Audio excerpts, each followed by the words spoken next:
కంపు దొబ్బుతుంది రా నీ దగ్గర. అంజలికి ఈ రోజున వెళ్ళి చెప్పరా. అందుకే కదా 2 వీలు తాగొచ్చాను.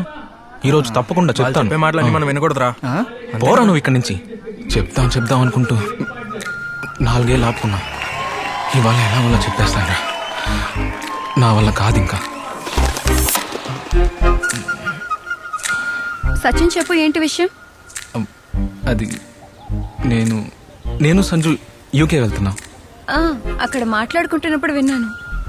అంటే నేను నీ కాన్వర్సేషన్ లో టాపిక్ అయ్యాను అనమాట. యూకేకి వెళ్తున్నానని చెప్పడానికి ఎండలో నిలబెట్టావా? అలా కాదు, నేను నీకు విషయం చెప్పాలని. సీక్రెట్ ఛాంబర్ కి కడిచర్చే అంజలి కొంచెం అనుకుంటా. ఏమైంది?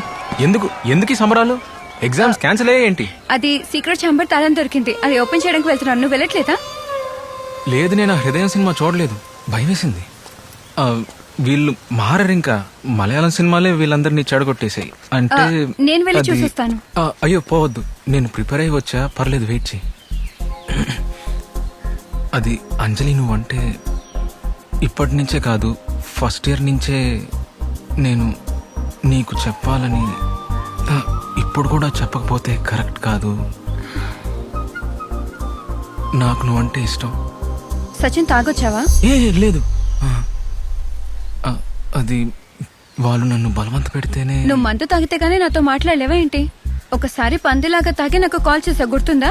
అయ్యో, అది మెకానికల్లో ఆంజనేయులు అనుకొని అంజలిని కాల్ చేశాను. నేను వాడు మంచి ఫ్రెండ్స్. ఎందుకు అడుగుతున్నావు? నువ్వు ఈ టాపిక్ తీసుకొచ్చావు కాబట్టి చెప్తున్నా. నేను జైన్ రిలేషన్షిప్ లో ఉన్నాము. మన క్లాస్మేట్స్ కి కూడా తెలుసు, అందుకే నీకు కూడా తెలుసు అనుకున్నాను. నా విషయం నీకు చెప్పడం లేట్ అయ్యాను కదా. అలా అని కాదు, నిన్నెప్పుడు నేను అలా చూడలేదు. అయిపోతే నేను కూడా సీక్రెట్ ఛాంబర్కి వెళ్తాను. సరే.